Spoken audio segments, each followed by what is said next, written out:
Welcome to the warm up, everybody. I'm your host, John. And I'm your host, Kaylin. So today is June 10th, and we are going to be talking about some breaking things that are kind of happening around the NBA. So it was reported today that Dan Hurley decided to return to UConn and turn down the Lakers offer. Um, so what are your thoughts on this, and kind of what is the potential impact on the Lakers team? Uh, okay. So from a couple aspects of this, as the for Dan Hurley, Mhm. perfect. I mean, I would have done the same thing. You're getting more money, um, or you're not getting as much money, but you're staying at a in a place where you've won the last 2 years an NCAA championship. Yeah. You're at the peak of your powers right now. Why leave that? Now you have a chance to repeat something that hasn't been done since the 70s. Yeah. Um, yeah, I mean, if you're him, you understand why he went back, and you can't fault him at all for being back. Yeah. As the Laker fan in me, I'm a little upset. It's kind of concerning, A little upset. especially the offer that was presented, the 6 years for 70 mil.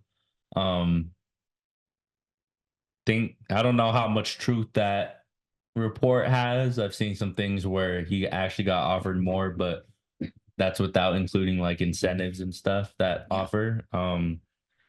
I don't know um how the Lakers go from here. Um Yeah. I know JJ Redick was probably we all thought was going to be the next Lakers head coach, and you go from on Thursday before the finals all the way through the weekend. Dan Hurley Yeah. is going to be the coach. He could be the coach. We're offering him all this money. He flew his family out, this and Yeah. that. And how do you feel if you're JJ? Do you Right. even want the Lakers job anymore, knowing that you were second fiddle with?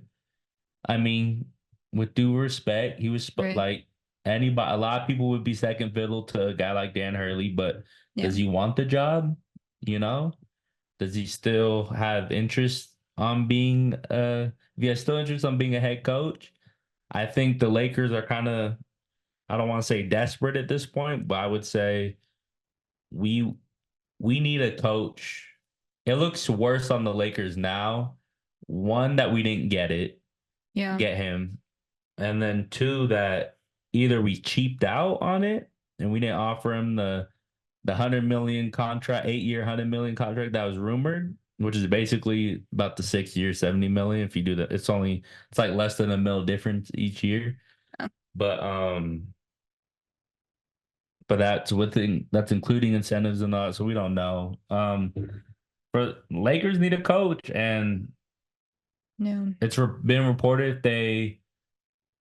if they hire JJ, it won't be till after the finals. But going from there, then it's like only 5 or 6 days till the draft at that point, 4 days. So I don't know what you do from here. I honestly don't. I think this is the first time all offseason I'm like, the Lakers are not in the best of position right now. And if you don't want to be the head coach, I can't fault you with that. I Yeah. mean, we're looking from like a whole sports world standpoint. I think the Lakers have the hardest head coaching job in all of sports. Uh, Us fans are crazy as hell. The fa- the fan base as Yeah. well. Yeah. Um, it's a new coach every 2 years. It feels like Yeah. there's no sustainability. We have LeBron James on the roster. Anything LeBron does or doesn't do is gonna get held under microscope. You have Anthony Davis. You have 3 first round picks. It's not like you're the OKC Thunder. You have this like 22 draft picks over the next 10 years, and it's Yeah. all this stuff, and it's great. And Rob Pelinka hits on a lot of moves, and you got Jeannie Buss, who always pays everybody, which she has in the past. Like, I think the Lakers need to get back to what got them here, and is that was being a good organization from the ground up, paying whoever needs to be paid to Mhm. stay instead of getting cheap. Because if we're being honest, until Braun got there, they were in purgatory. So I just don't know where they go from here. I mean, I don't know who's gonna be the head coach. I honestly don't. My gut feeling still probably tells me JJ, but I feel like JJ now has a little bit of leverage. Yeah. I don't know. LeBron's still a free agent. I don't think he's leaving, of course, but I don't know what this does. Yeah. Them not getting Dan Hurley, what it does for him. Right. And when the Dan Hurley thing came out, it was reported that they wanted to build a program and a system. And all the Laker fans loved that idea and jumped onto it. And you're like, oh, okay, I can see, I can get behind this. Does that totally go away now if we hire a guy like JJ Redick? Could we still team build like that? Mm. What is, we need to have a path. We need to have a set path. And I think Yeah. that program building can still be created within the Lakers, but has to start from the very top and all the way down to the last person on the bench. So it's gonna be interesting to see. Yeah. Hopefully they find out soon or narrow it down. But I think overall, I think the whole coaching search gets restarted. Like you Yeah. bring in you. It says JJ hasn't even have a second interview, so Yeah. you still got to bring him in again. I mean, I definitely think it's insane how much of a wrench Dan Hurley and the concept, the idea of him being a Lakers coach, and then now he's decided to go back to UConn. How much that changed everything for Yeah. the Lakers organization. And from Dan Hurley's standpoint, you can't even be mad at him. No. Like his wife loves Jersey. It was reported that when the Lakers were interested, I wonder. I mean, Woj wrote his dad's book, and I wonder if bringing up the Lakers head coaching job was leverage against UConn to up the offer that they wanted. So Jaw's been looking a little bit into the conspiracy theories. I'm just saying. I'm just saying. I mean, really, you gotta. Anything is possible. I think anything is It possible. wouldn't surprise me. And if you're the Lakers, rule number one of business: if you want to have a contract with somebody, Yeah. you don't let them leave that room until the contract is signed. Yeah. They let him. Like he came and he left without signing it, and it was thought he was in good spirits about it. And here we are Monday morning, and nothing. So Yeah, that's disappointing. yeah. Okay, so let's see. There have been rumors around James Borrego and his momentum for the Cavaliers head coaching position. What are your thoughts on this? Kind of funny. He was one of the rumored candidates for the Lakers job. So Naturally. if he gets hired by the Cavs, it's just another guy that Lakers can't hire.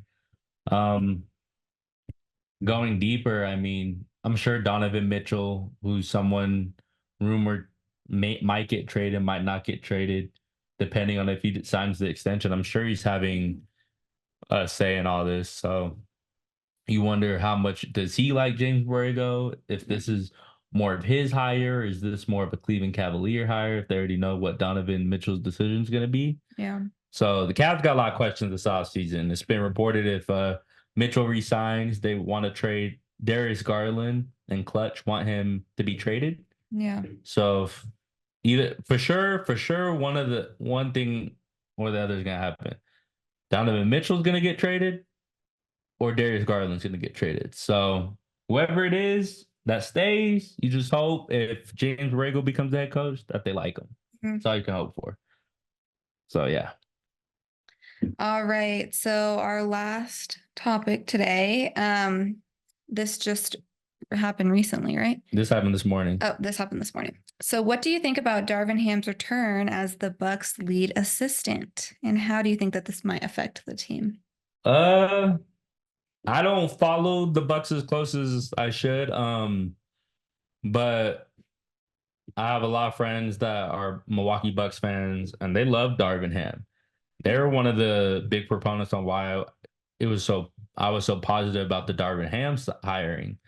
So for him, knowing that there's been, I think, 4 or 5 head coaching vacancies this summer, that he didn't get any of them, kind of tells you he's probably not ready to be a head coach, but for a lead assistant like how he was in Milwaukee when they won the championship under Mike Yeah. Budenholzer, now he's a lead assistant for Doc Rivers. I can't see that there's nothing wrong with that. It's probably perfect for him. I know Giannis loved him. Giannis loves a lot of people though, so take that with a grain of salt. But I think it's great. It's great for the Bucks. You know, I can't be mad. I'm happy that Darvin Ham found another job. I mean, Yeah. you never want to see anybody get fired Yeah. or anything. You always want people to get hired and get their money. So from that standpoint, Sorry. should be pretty good. Well, cool. Well, I think that's it for kind of breaking news in the NBA today. Anything else you Yes, wanna- short and sweet. You know, we kept it small today. Hopefully there'll be more news tomorrow. Yeah. Yeah. Yep. All right. Well, that will be it for us today. So thank you so much for tuning in. Don't forget to subscribe and like and do all the things. Leave a comment as well, everybody. Leave a comment Yeah. as well. Yeah. Leave a comment. All right. Thank you, everybody. We'll see you guys next episode. All right. Thank you. Bye. All right.